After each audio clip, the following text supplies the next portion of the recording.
சும்மா அழுதுகிட்டே இருந்தியாக்கும் பார்த்துக்க தங்கம். அழுகக்கூடாது தங்கம். நம்ம வேலை பார்க்குறோம், நம்ம சம்பளம் வாங்குறோம், நம்ம ஏன் அழுகணும்? நான் இப்படி அழுது அழுது அழுது அழுதுனே நினச்சி கடைசியில் எனக்கு ப்ரெஷரு 270 250 ஏறிடுச்சுன்ட்டாங்க டாக்டர். அழுகக்கூடாதும்மா, அழுகக்கூடாது. உனக்கு ஏற்கனவே ப்ரெஷர் ஏறி நீ ரொம்ப அழுதேன்னா உனக்கு ஒரு கையோ ஒரு காலோ விளங்காமல் போயிடும்னு எங்கள் பெரியாஸ்பத்திரியில் டாக்டர் சொல்லிட்டாங்க. இப்போ அதிலேருந்து எதையும் நான் நினைக்கவே மாட்டேன். வந்தால் வருது வரனா போகுது. நம்ம வேலை பார்த்து நம்ம சம்பளம் வாங்காமையாக இருக்கோம். மாதமான 10,000 சம்பளம் வாங்குறேன், வீடியோ நடிக்கிறேன், வீடியோவில் காசு வருது, உங்களுக்கே தெரியும். நீ ஏன் அழுகிற? அழுகக்கூடாது. நான் இருக்கேன் உனக்கு.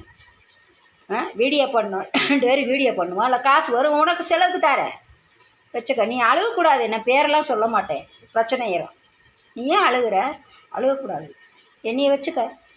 சம்பளம் வேலைக்கும் வரேன், சம்பளமும் வாங்குவேன். மாதம் அப்போ எனக்கு 1000 500 சடங்கு கொடுக்கத்தான் செய்வாங்க. ராசமாம்மா நீங்கள் நல்லா நடிக்கிறீங்க, இந்தாங்க அன்றைக்கி கணக்கமெட்டிலேருந்து 1000 வந்துச்சு. அன்றைக்கி ஹோட்டல் கடைக்கார 1000 கொடுத்து, ஸ்கூலில் 2000 கொடுத்தாங்க. அன்றைக்கி ஒரு அம்மா ஒரு 500 கொடுத்துச்சு. நான் வீடியோவும் பண்ணுறேன், வேலையும் பார்க்குறேன். எதையாச்சும் நினைக்கிறேன்னா? நம்ம உழைக்கிற, நம்ம சாப்பிட்றோம், நம்ம ஏன் அழுகணும்? நம்ம சம்பளம் வாங்காமல் இருக்கோமா, இல்லை காசு இல்லாமல் இருக்கா? ஏன் எதையும் நினச்சி அழுகணும்? நம்ம 10 பேர்த்துக்கு சோறு போடலாம், நம்ம போய் அவங்ககிட்ட சாப்பாட்டுக்கு நிற்கக்கூடாது. ஏன்னா இனிமேல் நீ அழுத எனக்கும் பார்த்துக்க. ஞாயிற்றுக்கிழமையானா நான்லாம் எங்கேயாச்சும் வெளியில் போயிடுறேன் தெரியுமா? பார்க்குறீங்கல்ல, வீட்டில் இருந்தால் பலன்னு தான் நினச்சி நம்மளை விட்டு அழுக வரும். ஆனால் நான் இருக்க மாட்டேன். ஏதோ ஒரு கோயில் குளத்துக்கு போனோன்னு அந்த தெய்வம் ஏழுமலையானும் அந்த மருத மலையானும் நினச்சி கும்பிட்டோம்னு வை, நம்மளுக்கு அந்த தெய்வம் நம்மளுக்கு நல்லபடியாக தேவையாக்கும். நீ தெய்வத்தை நீ நினைக்க மாட்டேன்ற. உன் பேர் சொல்லக்கூடாது. நீ சாமி ஒரு தடவையாச்சும் நீ சாமியை நினச்சி நீ கும்பிட்றியா?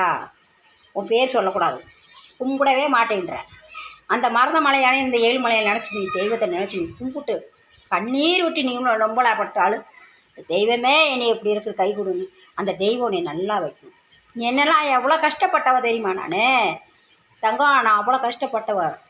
இன்றைக்கி நான் ஒரு அளவுக்கு நிம்மதியாக பசியாராமல் சாப்பிட்றேன்னா யார் தெரியுமா காரணம்? அந்த ஏழுமலையான அந்த மருத மலையானு தான். அந்த 2 தெய்வம் தான் எனக்கு துணை. மற்ற யாரும் எனக்கு துணை கிடையாது. அந்த எங்கள் வீட்டுக்காரர் இறந்ததுலேருந்து நான் அவ்வளோ கஷ்டப்பட்டவ. எத்தனையோ கஷ்டத்தில் நான் வந்தவன். இன்றைக்கி சாப்பாடு கூட அந்த வயிறு அறியாமல் பசியாராமல் சாப்பிட்றேன். அந்த தெய்வங்க தான் எனக்கு துணை. அந்த ஏழுமலையான அந்த மருத மலையானம். நீ இனிமேல் அழுதுகிட்டே இருந்தியாக்கும் பார்த்துக்க. எனக்கு பொல்லாக்கோ வரும். என்னோட நீ வீடியோ பண்ணு, அதில் வரும், உனக்கு நான் காசு தரேன். சரியா? நீ அழுகக்கூடாது. அழுதேன்னு எனக்கு கெட்ட கோவம் வரும். நம்ம வேலை பார்க்குறோம், நம்ம யார்ட்டையும் போயிட்டு